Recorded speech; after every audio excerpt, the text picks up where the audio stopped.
Okay,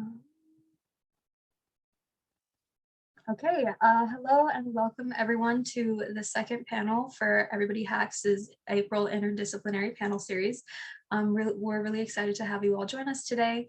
Today we're going to have a variety of speakers talking about how they use their disciplines to do good in the world, and you'll get to meet those speakers in a little bit. To give you a little bit of background about the hackathon, so Everybody Hacks is hosted by a RSO at UW called GeoDat, the Society for Geography and Data Science. Our goal in hosting this hackathon is to create a interdisciplinary and inclusive space for students of all majors to get together and use their skills for good, which is kind of the general theme. So the hackathon is in May. It's on May 14th, which is a Saturday. If you would like to join our email list to stay tuned, the link is below. But yeah, so without further ado, let's get started with our panels. First off, we will have Ms. Sarah Pierre-Louis speaking, and Leo will be introducing her. Hi, yes. So I'm here to introduce Sarah Pierre-Louis. Sarah's worked in tech for the past.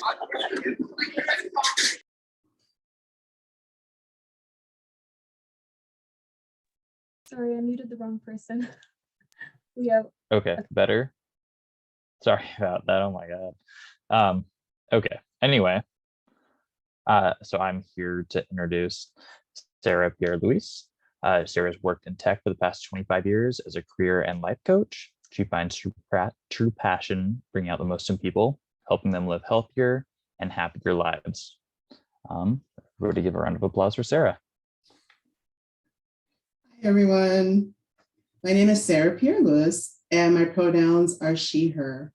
So I was born in Topeka, Kansas, but I was raised in Tacoma, which is like 30 miles from here, or 30 minutes from here. And I am here today to talk about how I got into tech, because I started out, I am an actress, and I have a degree from Cornish College of the Arts. So currently I have my company, and I'm on the board of ACT Theater, and I chair the Inclusive Working Group, which is the D&I group. So how this journey started. So like I said, I'm an actress, and I got lucky enough to work on a TV show that was filmed here in Seattle. And I had to have a flexible schedule because I was a regular extra. It was Northern Exposure, for those of you who might know. And I was able to, I had to work like once or twice a week. So I had to work around that. So a friend of mine worked at AT&T, which at the time was Macaw. I went into there to work in their customer care. I was really like, I don't think this is going to work. I'm not technical. I don't think they're going to hire me, but they did. They hired me on the spot. So I ended up working in customer care. And in those days, it was a lot of coding, and you had to go to another computer to do call forwarding, call waiting, voicemail. I mean, it was a lot. And I learned so much. It became fascinating to me. Also, being like in my late 20s and having a free cell phone. Are you kidding me? Like, free cell phone. I'm an actress, free cell phone. And only people at cell phones were doctors, lawyers, and rich people. So yes, I was happy. So I went on from there to do sales support, and I got into enterprise sales. And it was a big deal back then. I was the only Black woman in that career. I was so excited to be learning that. I learned how to negotiate. I learned how to talk to CEOs and heads of departments. I learned big technical problems and big problems with these large companies. I call it, I got my MBA in sales at AT&T. So after that, I went into a company that did the texting gateway. So if you watch American Idol and all those kind of shows, I sold that gateway. After that, I took a moment because I realized here I had this great career. I was really happy, but something was missing. Like something big was missing. And mainly being a minority person in the tech world, I noticed a lot. And I wanted to change that. I wanted to change the atmosphere. I wanted people to feel safe. I wanted them to be able to create and be in a positive environment. And I didn't know how to do it. I had no clue. So I took a break. And as you can see in my background, that's Haiti. So my name, Pierre-Louis, my husband's Haitian, and we have a home in Haiti. So when the earthquake happened in Haiti, my heart broke, and I started a charity for the orphans in Haiti. So I did that for a couple of years. And during that time, I did a lot of soul searching. And I didn't know how I was going to do it, but I knew that I wanted to make a change and I wanted to create a positive atmosphere in the tech world. So fast forward, I decided to go ahead and just do contractor work because I wasn't sure what I wanted to do. And I knew someone who wanted me to be a contractor for 3 months at an analytic data company. So I went, okay, I'll try it. I went into that company. But before that, I created something I call the wish list. And what a wish list is you write down how you want it to feel, what the atmospheres you want to be in. Not necessarily what you want to be doing, but like how you want to feel about it, what kind of things you want to do. And one thing I wrote on that list is I want to be able to create. That was the big thing. I want to be able to create and be in a safe environment to create. So I go into this company, and within a month, I'm kind of done doing what they wanted me to do. So I started playing around doing other stuff. And I got called in by the CEO. And I thought, great, I'm going to get fired from my contracting job. But little did I know what was going to happen next. I went in there and she's like, hey, that thing that you're doing, those calls you're making to customers, could you create a team doing that? Yeah, the word create. I was like, I couldn't believe it. I thought I was being punked. I'm looking around like, what is going on? I had never managed a team. I managed $1 million accounts, but never a team. So I'm like, okay. And I jumped right in. And that was my opportunity to create what I would want to have, like the kind of manager I would want to be, the kind of manager I wish I had had, the atmosphere I wish I'd had. I was able to hire people who were right out of college, and a lot of them came from the Foster School of Business. So right out of college or their maybe second or third job, just real entry level. But I mentored those people up and I didn't even know that I was doing that. I just did what I would want to have. I created a really great environment. I looked at what was next for them. I had a thing called Free Fridays. And what that is, in Friday afternoons, you're not going to make calls out to people on Friday afternoon. That was their time to go do certification testing or anything they want to do. I encourage them to go out and network with other departments. To me, networking is huge. Networking will build your career, and it really is a good thing to move you forward. So I taught them how to network and work with other departments, and they got to work with other departments. So as their career was going on, they had places to go to and things that they knew they wanted to do, and they kind of got to test what they wanted to do. So that's what happened. The sales department took over that department because that's really where it belonged, went up to sales. I didn't want to go into sales. Some of them didn't either, so we moved them into other jobs. Once again, I sit in front of the CMO, and she decides she wants me to do what I'd done with my team for the whole marketing department. So all of a sudden, I have 300 and some people that I'm working with, and they're in Asia and also in London. So it was a great opportunity. So I did coaching for the employees, also for the leadership, strategy thinking, fun events for the department, onboarding, had a marketing boot camp, all kinds of things like that. And it was amazing experience. And the thing is, I couldn't have built this script. I couldn't even dream that this would happen. It just happened because I stuck to what I wanted, creating. I wanted to change the environment and change the atmosphere. Going forward from there, my CMO retired. So when she retired, and also the company I worked for was bought by a larger company, everything shifted again. So I'm like, so now what do I want to do? They offered me a job that was there that wasn't really my passion. And I knew what my passion was. And also at my time at the company, I got certified. So I now am a certified career coach and life coach. So I had lots of confidence and I thought, okay, maybe this is the time. And then COVID happened. And then I really decided this is the time. So in July 1st, 2020, I started my own company coaching. So I coach, I do speaking, I also do D&I consulting, and I can't even tell you guys how much I love this. I love it. And so my thing I would like to leave you with today is that follow your heart, follow the environment you want to be in, think of where you want to be, not just what you want to be doing. I promise you, if you do that, you're going to have a lot of fun. You hear people saying, oh, it doesn't feel like work. It really can be that way.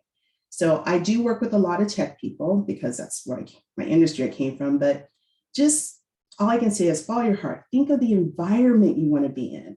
Think of what environment you want to be in more so than the job. Because if you're in the right environment, you will grow. and you will flourish. I call it bringing the magic. I believe all of us have magic inside of us, have that thing we do really well. And I like to bring that out. So today I encourage you to bring your magic out. Thank you for having me today.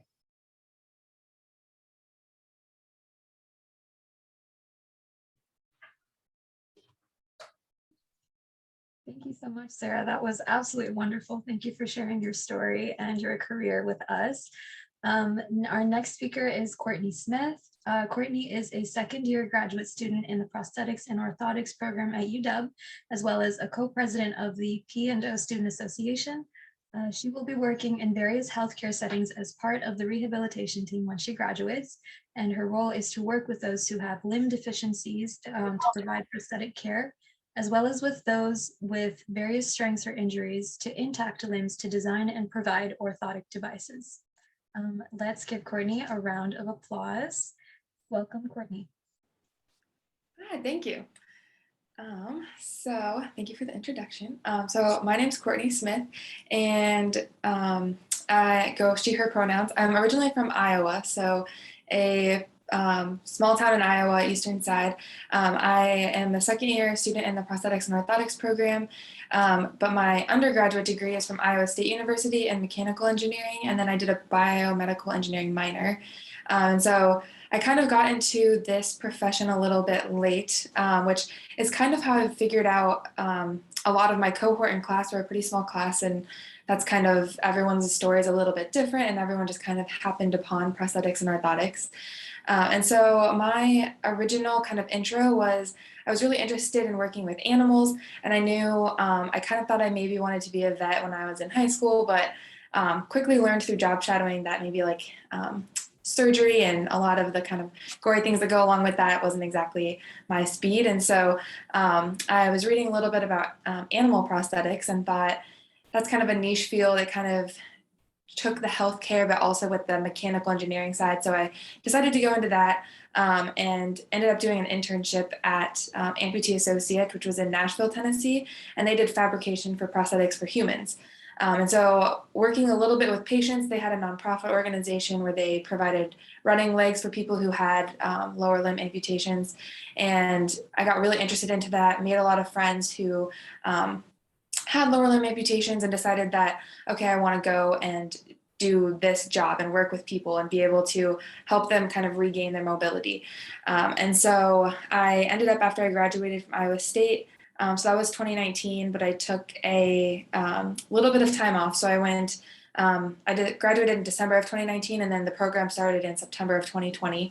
And so once I started this program, kind of what we do as a field, which a lot of people don't know a ton about the field of prosthetics and orthotics, and I didn't know a bunch about it when I kind of started into it 5 years ago. But so we're a health profession. Our aim is to restore people's mobility and function. So whether it's someone who has, they're missing a limb from some kind of traumatic event, or they're maybe were born with a congenital deficiency, or have cancer or something and they've taken maybe the lower part of their leg.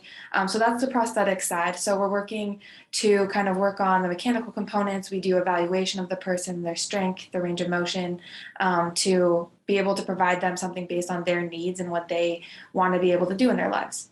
And then the other side is kind of the orthotics. So people who have all of their limbs, or maybe they have a spinal fracture, or it's babies who need a baby helmet, and working with them to better align biomechanically so that they're able to do activities and things that they want to do based on weakness or potential like deformities in the bone or something like that. And so I absolutely love this profession. I haven't actually started in kind of working in the profession yet, but I'll be doing my residency in a couple years following my graduation in June. And so I think it's a really important profession to kind of get out there, because there's only a few schools where you can get the master's degree in it. And it's not really something that pops up when you're taking maybe kind of the career path exams when you're in high school or things like that. And so it does a lot of good. There's a lot of nonprofits that go to various countries around the world. There's some in Guatemala, Costa Rica, Mexico. Even within the US, they provide running legs to people who can't afford it or who insurance likely doesn't cover those types of legs, but it allows them to get back to running and be able to be as kind of active as they want to be.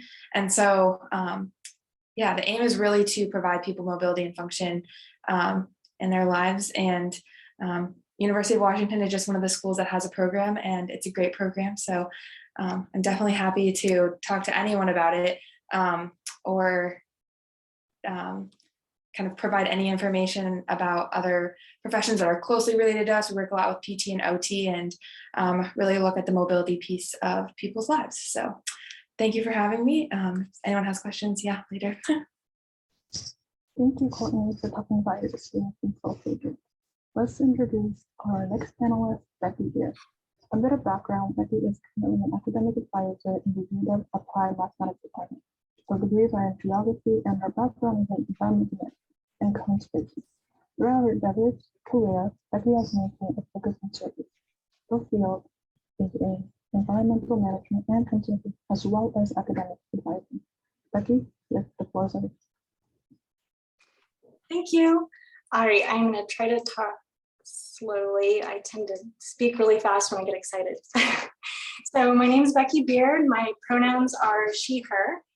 And I'm an academic advisor in the Applied Mathematics Department at UW Seattle. But I've been through a few major career shifts and many interesting jobs, as you can see if you go to my LinkedIn profile. I'd just like to share my story today with you as an example of how career pathways can change and diversify. So by keeping yourself open to opportunities and not defining what you're going to do for the rest of your life too quickly, but working towards a few goals, like doing what matters to you and creating these positive impacts, can allow you to have a fulfilling career and life. So a bit of background about me: I grew up on a small cattle ranch in Texas, south of San Antonio. My parents were also middle school teachers in math and science. And I graduated from Texas State University with a Bachelor of Science in Physical Geography and a minor in Geology. I was drawn to geography because of its interdisciplinary nature and the emphasis on examining human-environment interaction. I'm really passionate about environmental causes, and in college, I volunteered with groups focused on conservation primarily.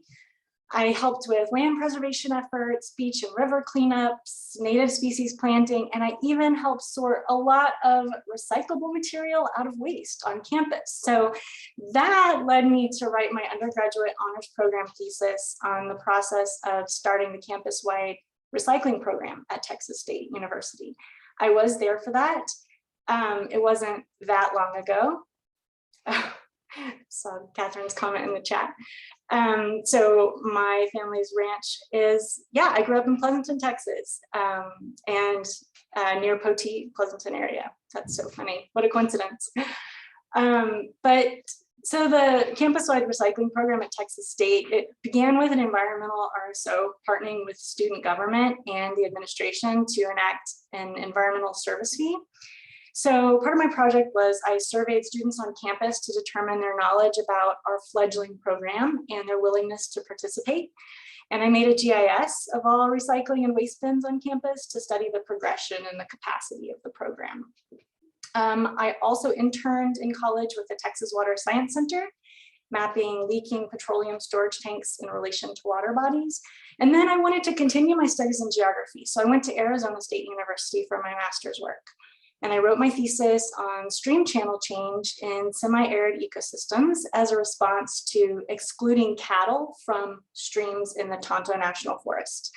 So in doing so, I interned with the National Forest Service. A bit about my hobbies. I'd always been interested in reading and traveling and exploring the outdoors, but in grad school, I really got into rock climbing and bicycle touring in a big way. After grad school, I traveled to Ecuador to volunteer at a biological research station.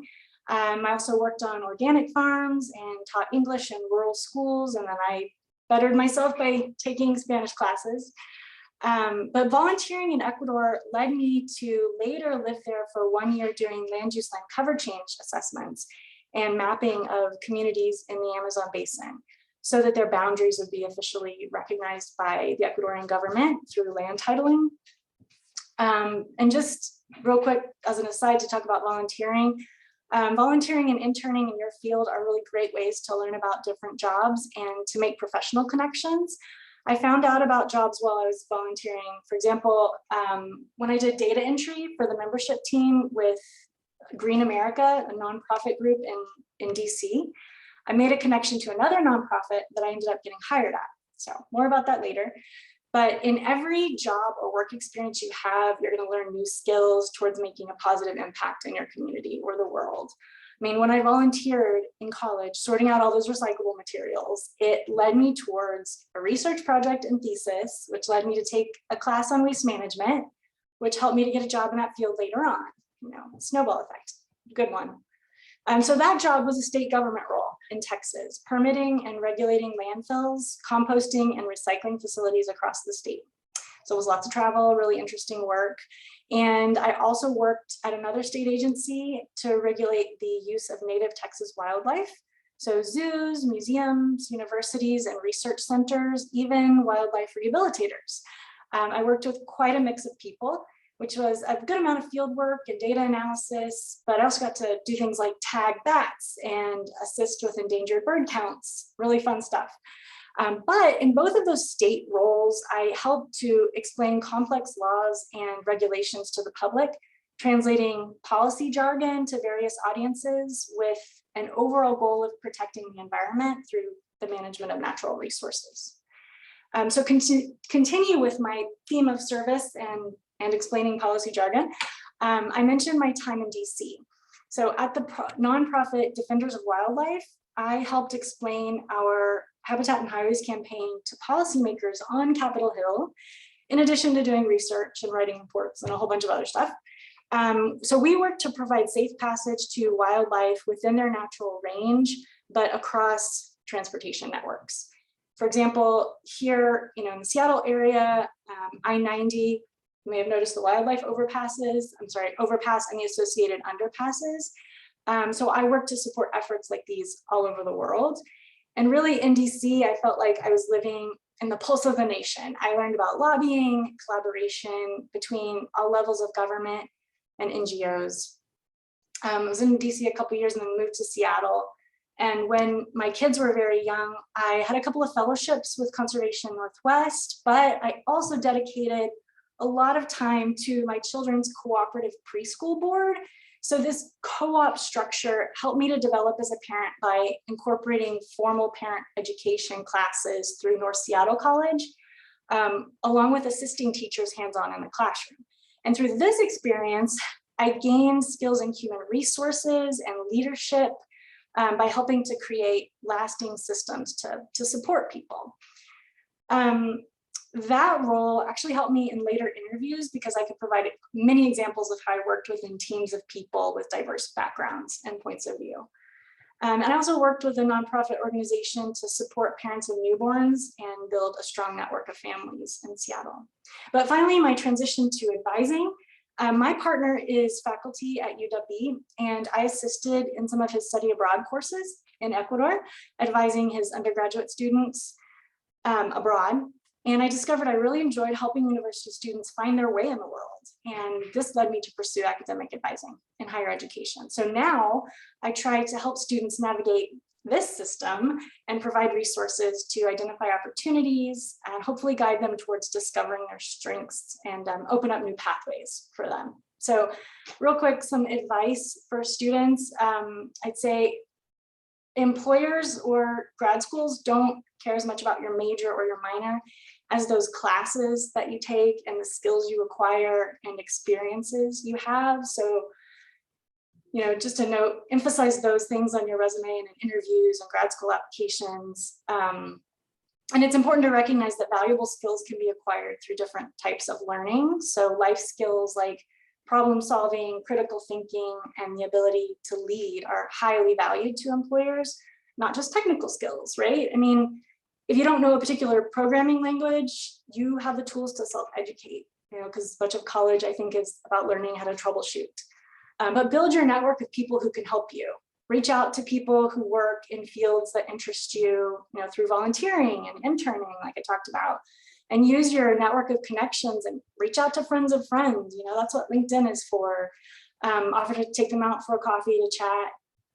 And these are ways to find out how employers, interview, what starting salaries are, and job titles. And I've noticed that job titles don't always mean that much, right, as it relates to what the position actually is all about. But just keep networking, like has been mentioned before. Keep networking after you get a job, and strengthen your professional connections and relationships. But try not to leave any jobs with a bad experience if you can. But cultivate mentorships, and overall just find out what matters to you and what motivates you, and get involved. So that's all I have. Thank you. Thank you, Becky, for talking about your experience in social good. Our next panelist is Kathryn Lavie. Kathryn Lavie is currently a senior data scientist at Microsoft whose focus is on utilizing machine learning against preemptive malware attacks. As an experienced data scientist, she has a number of opportunities to perform social good. She participated as a fellow in 2016 University of Chicago Data Science for Social Good Summer Fellowship and at the University of Washington for Social Good in 2018 as a lead. Kathryn Lavie, the floor is yours. Thank you. Thanks for all the wonderful ladies that spoke before me. Wow, Becky, I am so, like, a lot of the things I wanted to say you already said, but I hope that I can just echo you. Those were amazing tips that you gave. So slightly about myself, my name is Kathryn Lavie. My pronouns are she and her. My weird accent is because I'm originally from Israel. I was born in Tel Aviv. Actually, that's a lie, not really in Tel Aviv. It's a suburb of Tel Aviv, but let's just call it Tel Aviv because Israel is either Tel Aviv or Jerusalem. I started my career in the Israeli military. For those that don't know, it's mandatory in Israel. When you reach 18, you have to go to the military. I was a programmer in the Israeli military, and I focused on cybersecurity. After I got released from the military, I continued in the cybersecurity field. I was what's called ethical hacker, meaning I go into places, try to hack them, and then explain them how they can fix the things. And then I switched roles to be what's called a blue team. That is when you're working inside an organization and trying to defend it. So I worked for the biggest credit card company in Israel, trying to defend it against cyber attacks. I really liked what Becky said about networking and talking to people and learning what they do. At that time, I was also doing my BA in psychology. And there was one course that I took about the psychobiology, how the brain works. And I was so passionate about this topic. I couldn't stop reading about it. So I started looking for places where I can volunteer in a lab to see how it is, like the actual research of brain science. And I found my way into a lab. And I discovered that I absolutely love it. So I decided to leave my good paying job, though my mom was really not happy about it, and go do a PhD in neuroscience. That actually also gave me the opportunity to, one of my hobbies that I really enjoy is traveling. So I found a lab that I wanted to go to in Switzerland and joined them. So it was like the travel that never ends. Long story short, I did my PhD there. I studied how balance is affecting the way that our experiences are encoded in the brain. But at the end of the PhD, I was not sure what I wanted to do. I didn't think that I want to stay in academia and continue in this path of being a professor and having my own lab.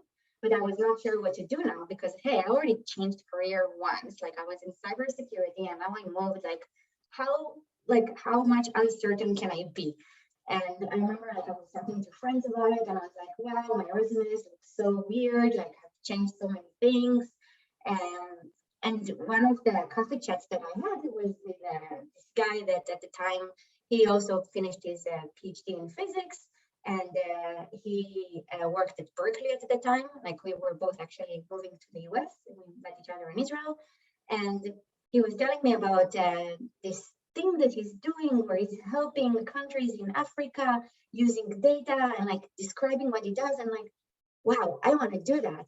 And then he told me that what his role is called is data science. And I'm like, okay, that's actually whatever you're doing, that's what I'm doing in my PhD and what I did before is cybersecurity. Like I was playing with data, getting insights and trying to influence and communicate it to other people. So he told me about this program called Data Science for Social Good at UW. I applied to it, I joined it. It was in 2016, the summer of 2016. Was an amazing thing. I worked with a team of other data scientists together to try to help the fire department in Cincinnati to have better usage of their utilizing of their different vehicles.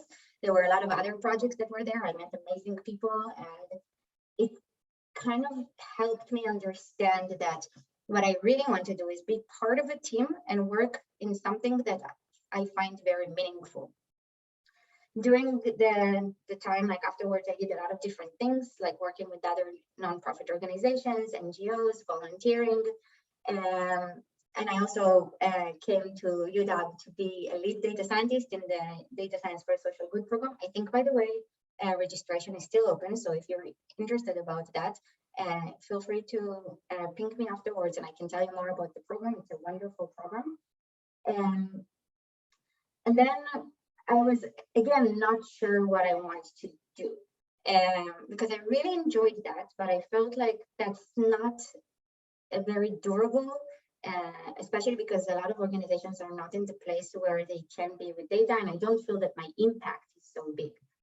So I was kind of like trying to figure out what I want to do, where a friend of mine told me that, like, by the way, I'm speaking at this conference, and like I have a free ticket, do you want to come? And I was like, okay, cool. It's in, like, her talk was in cybersecurity. I used to be in cybersecurity. I have friends from the field. Like, yeah, sure, I'll come to the conference. I have nothing else better to do.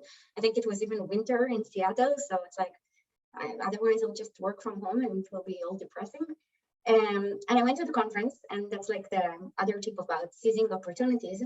And I heard two other talks in this conference that were from this team in Microsoft that was basically doing all of the things that I did in the past and I enjoyed doing.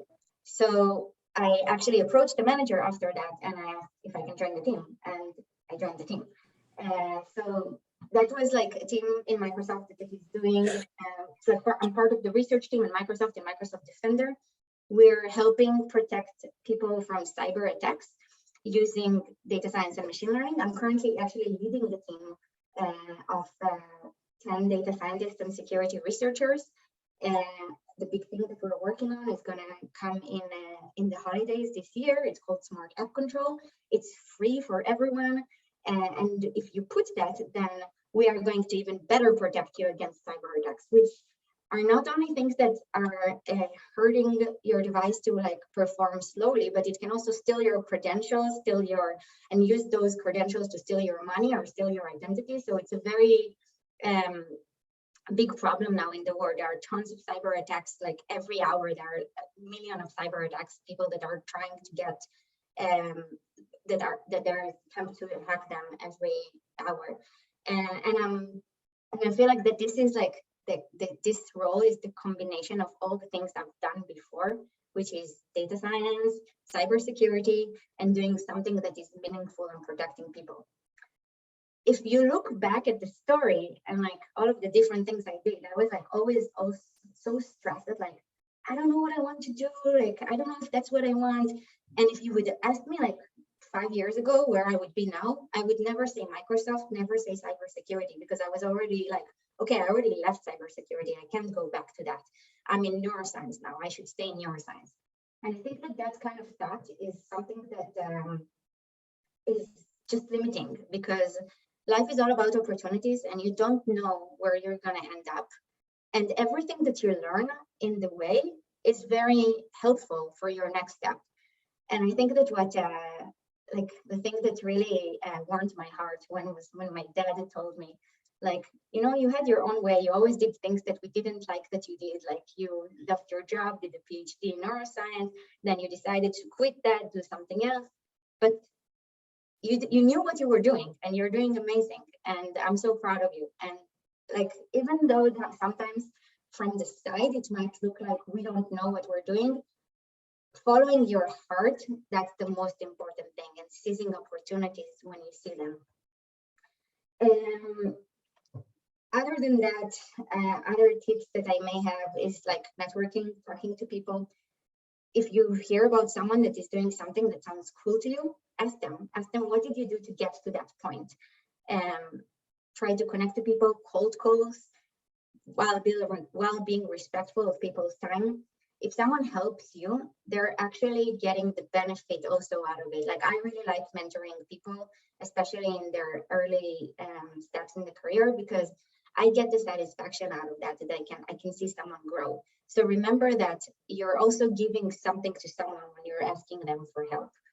Other than that, if anyone wants any advice on how to get into data science or cybersecurity or Microsoft in general, feel free to connect with me on LinkedIn.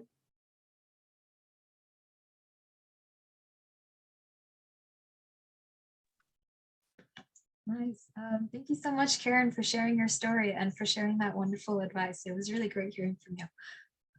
Okay, so last but not least, we have our next speaker, Kathryn Cornforth. Kathryn is a director of community engagement at UW, and her focus is on supporting undergraduate students in community development. As a connector and builder, she is very talented in helping people connect with issues that matter to them through community and collaboration. Please join me in welcoming Kathryn. Hello. Lovely to be with you all. Becky, I think we have to have coffee and talk about South Texas at some point. My mind is just kind of there. But so again, my name is Kathryn. I use she, her pronouns. I work in the Community Engagement and Leadership Education Center at UW Seattle. So that center is part of undergraduate academic affairs. And I'll talk about a little bit of the work that we do because it links really tightly with my personal values and kind of is where my career trajectory brought me, at least thus far. But to kind of go back and tell you a bit about my background. So I grew up in rural East Texas, hay country, right? That we're good at growing grass in among the pine trees. And really wanted to get out of a small rural space. And so when I went to college, but I couldn't handle a big state school because I was a small town kid. So I went to a small liberal arts school just north of Austin called Southwestern University. I had no idea what I wanted to pursue. I was a first generation college student. I didn't have a lot of reference point for what I could get out of college. So I just picked a major that aligned with what I like to do, right? I liked to read. So I was an English major. I liked to talk. I double majored in communication. And really though kind of thrived in that liberal arts environment. So a shout out to anyone who's pursuing kind of liberal arts and humanities majors. I think there's a lot of strength in being a generalist and following your own curiosity, kind of looking for connections between things, because that is so much of what we end up doing in our professional career. Or at least what I have done in my professional career. I'll speak from my own experience. After I graduated from college, I again was still kind of stuck. I wasn't sure what I wanted to do. My uncles were mercilessly making fun of me. What are you going to do with an English major? But I had always really found a lot of satisfaction in service and had practiced a lot of service through my faith community, through student organizations in college. So I joined AmeriCorps, right, which is a full-time service engagement. You're paid very modestly. I was an AmeriCorps Vista volunteer, so I was paid at poverty level wages to move to Seattle just as the dot-com bubble bust in the early 2000s, and did a lot of work as a Vista that reshaped what I thought I wanted to do, right? Kind of being engaged in anti-poverty work and building interpersonal relationships with people who had experienced poverty really began to shift shift my thinking and how I wanted to approach things, right? Even though I was a working class kid, I was a first generation college student, I still had very much been raised in sort of a space of, well, I know how to solve problems, right? I can see a solution. I'd been told, you're a natural leader. You should just, put yourself forward and address issues as you see fit. But my time as a Vista volunteer really helped me learn to listen to other people's experience in different ways, and to be a follower, right? To not necessarily put my own ideas first, but to draw out the ideas and strengths of other people. So my first few career steps really flowed from that. I was a professional volunteer manager. I did some communications work in a couple of nonprofits here in Seattle, and always really loved working with college students. So that's what ultimately brought me to the university, to make community campus connections. And I thought this would be like a brief stop, and then I would go back out into nonprofit world. So far, the stop has been 15 years, so we can debate whether or not that is a brief stop in my career. But what I keep learning over and over are kind of links back to that very first out of college position, right? That I am at my best when I am drawing out the expertise of other people, right? And that I've followed my curiosity a lot, but I also have to really engage my humility and not put my own perception or my own ideas about a solution forward. And that is the advice I would offer for you all, is to center on your values, right? You've kind of heard me use my keywords, which are curiosity and humility. But if you can center on your own values and learn how to effectively engage the interplay between your own strengths and the strengths of others around you, kind of that collaboration piece, that is where you're going to find a lot of really rich opportunity to take advantage of. For me, it's a lot of personal satisfaction and a lot of challenge, right? Not just a challenge on how to put my own self forward, but how to keep that in some humble balance with people around me. And drawing sort of from my field and what I've learned in higher education, but particularly in kind of community engagement and civic education within the field of higher education, really leaning on a strengths-based perspective. I think so much of the societal acculturation that we get is deficit based, right? It is, there are problems that need to be solved, right? Which assumes that there's a void that needs to be filled. But my professional world really tries to shift that and instead think not what do communities need from colleges and universities, but what strengths do communities already have that colleges and universities can learn from, and how can we work together to solve bigger problems. And that's a subtle shift, but it's a shift that requires constant attention, at least from me, because of the way that I've been socialized to always be looking for the problem to be fixed, and instead to be looking for the strengths to leverage toward problem solving, is a continual challenge. I think I'm going to end there because I'm really curious what questions you all have for us. Okay, thank you, Kathryn, for sharing with us. I feel like we've learned so much from all of our different speakers today. From your all's panelist interest surveys, we learned a little bit about what you're doing right now, but getting to hear your career histories and what brought you here has been really fascinating. So I'm really glad you were able to join us today, all 5 of you, to share your stories. Next, let's get started with our Q&A section. If anyone from the audience has any questions, feel free to drop them in the chat. But for the sake of continuity, I'm going to bring up one of the questions that we had as organizers. So the first question I'd like to bring up is, what is the most valuable advice you have received on your career journey? And I will open the floor to anyone who wants to talk first out of the speakers.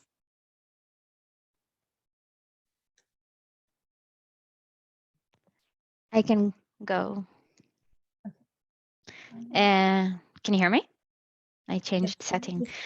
Not let you really quickly. Here we go. You miss 100% of the shots you did not take. If you're afraid to do something, to apply to something, and you're not doing it just because you're afraid, you already lost it. And if you get a no, it's just a numbers thing. Get up, continue. I love it. Maybe I can just switch to speaker. Okay. Yes. Thank you, Karen. That is really great advice. And it's interesting you say that because your background says is like the office, right? And I think that was a quote that was mentioned. I don't know, I think Michael Scott said it or something.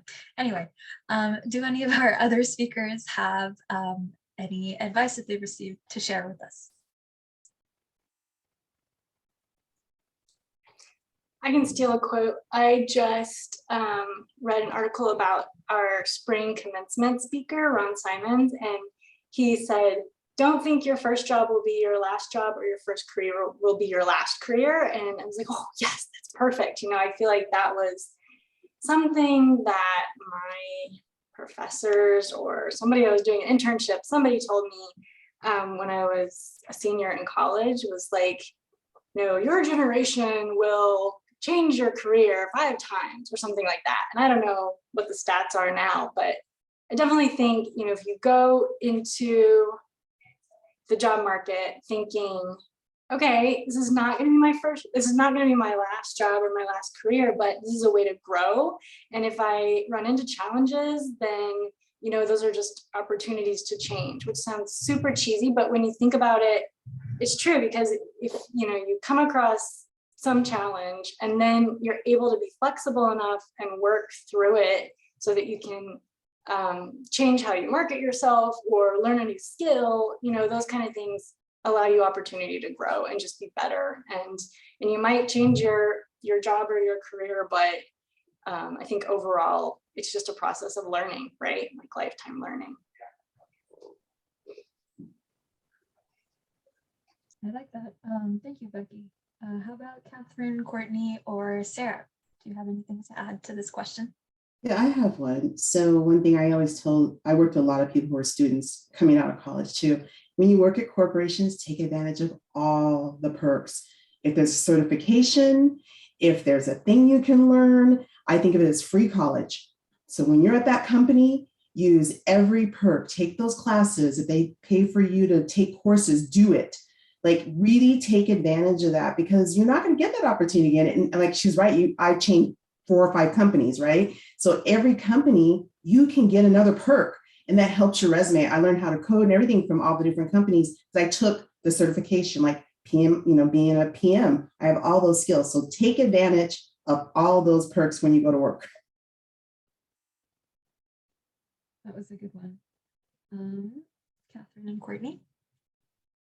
Yeah, I kind of going off what Becky said too, like not getting hung up on a job that you think you need to have, or like a career path that you had set or somebody had kind of set for you, because there are so many ways to change and you can grow through kind of all of the different paths that you take.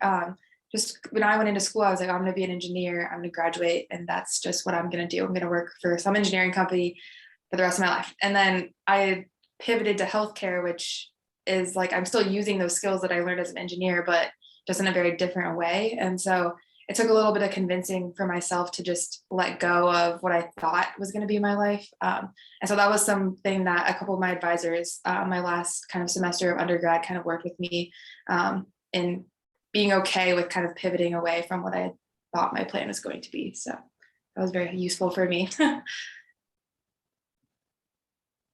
Nice. I love how everyone's responses to the question have been related to, you know, being flexible in your career and stuff. Kathryn, I know you have some experience there as well. Would you like to answer the question? I mean, the quote that came to mind immediately when you asked the question was something that I draw from Parker Palmer, who talks a lot about sort of like finding your calling.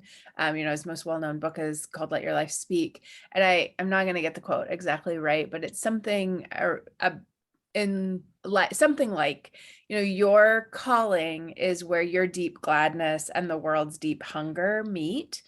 And I know that quote because a colleague passed it to me on a little note card that is now bruised and battered, but has been riding around in my purse or backpack for most of the last decade, right? And it is sort of that process of finding the balance, which I think you can do, right? Like I very clearly chosen an education kind of service oriented career, but I think you can find your calling in any number of fields and any number of careers. It's just a matter of finding that place where your gladness and what the world needs or is telling you at once, where those things overlap in a Venn diagram. That's really beautiful. Thank you. I'd like to ask a question for the panelists. Have you encountered any obstacles in your career path, and how did you overcome them?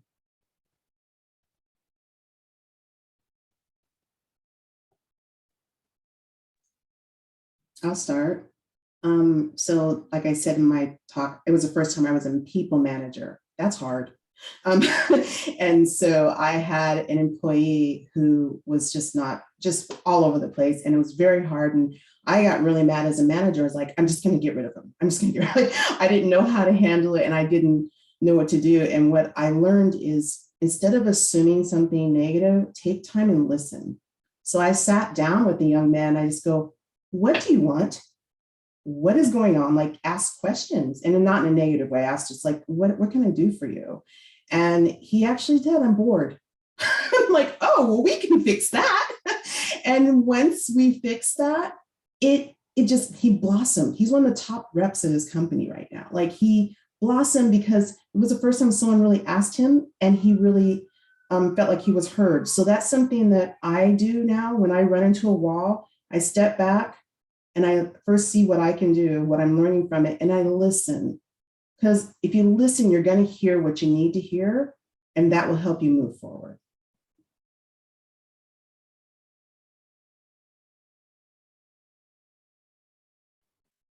Thank you. That was really insightful. Do any of the other speakers want to add to that? Any obstacles you've faced and how you've overcome them?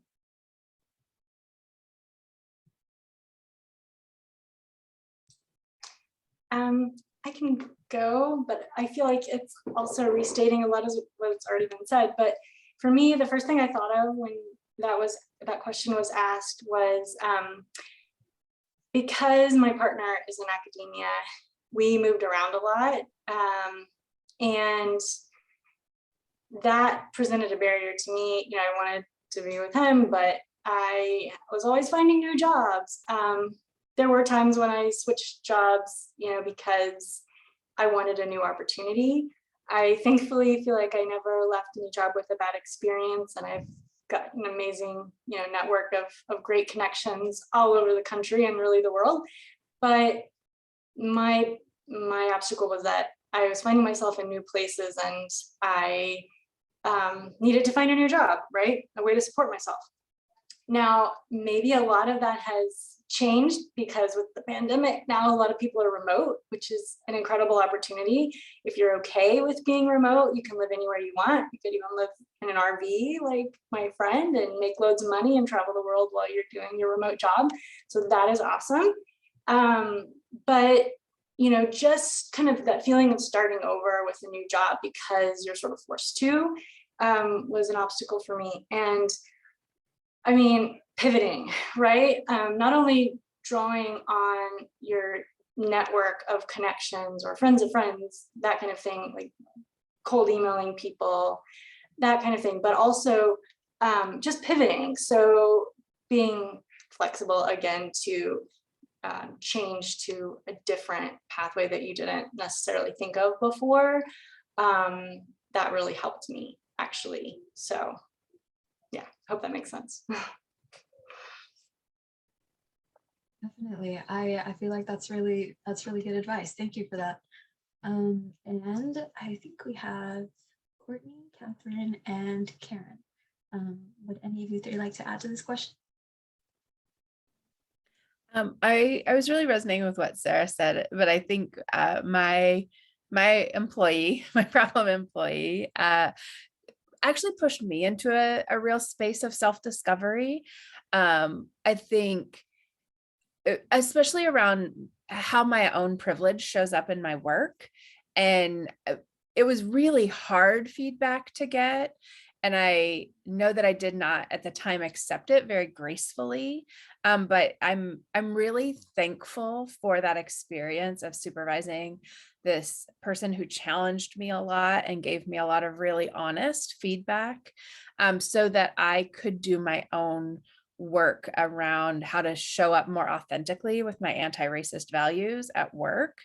And I think, especially for those of us who are socialized white or socialized into other privileged positions, cisgendered, whatever it is, that challenge can be a roadblock, right? Because it gives us a lot of choices about what to do in the moment. But it can be a really rewarding journey to take that feedback to heart and to figure out what changes you can make and as a result of it.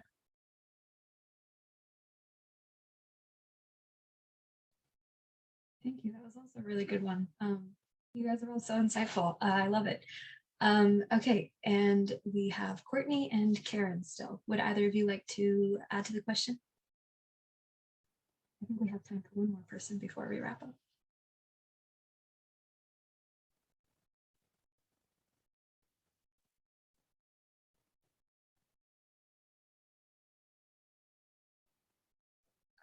I think so I'm obviously very new into my profession. I haven't really started yet. But I think in getting here, some of the obstacles I had, which kind of related back to my last answer, was just having certain people who maybe weren't overly supportive of kind of the path I was taking. And so that was really hard, especially being pretty young and I hadn't really had a career yet. And so I was still trying to figure out kind of where I was wanting to go. And there, I mean, some of them like family members or even professors that I really respected. And they really questioned kind of my decision to go with a different kind of profession than maybe the more typical one. And so how I kind of went over that was finding people, other people who I really respected, and doing some kind of chatting with them, really using them as sounding boards of, this is what I'm thinking, this is where I've done the research, this is where I've kind of thought through what I want to do, and this is why I'm passionate about this. And that kind of helped me kind of come to peace with, I don't need to maybe make everyone else happy if I'm the one that's being happy and I'm deciding on a profession that I really, or a path that I really kind of passionate about. So yeah, I think that's something that I would say, really look inward and not what you want to do and where you think you're going to make the biggest impact when you're going forth. Awesome. Thank you so much, Courtney, for that response. And thank you to everyone for all of your, thanks for joining us, Karen. Yeah, thank you to everyone for all of the wisdom that you shared with us today and for your really honest responses to our questions and for just being here to share with the students and also supporting the hackathon as well. So I can't tell you how much I appreciate on behalf of the whole team. We really appreciate you guys coming, showing up and sharing all of this great stuff with us. So thank you, a big thank you to all 5 of you. After this, okay, maybe I can pause the recording now since we're about done. But after this live session, I will be uploading it to the YouTube. And then after we get your approval, we can publish it publicly and also share it with the people who RSVP. And I think I and Ikra will stick around for a couple of minutes in case anyone has any questions. And I believe all of the panelists who shared their LinkedIns, I will save those and send them out to everyone who RSVP'd as well. So yeah, thank you again. Thank you so much for coming and for sharing with us.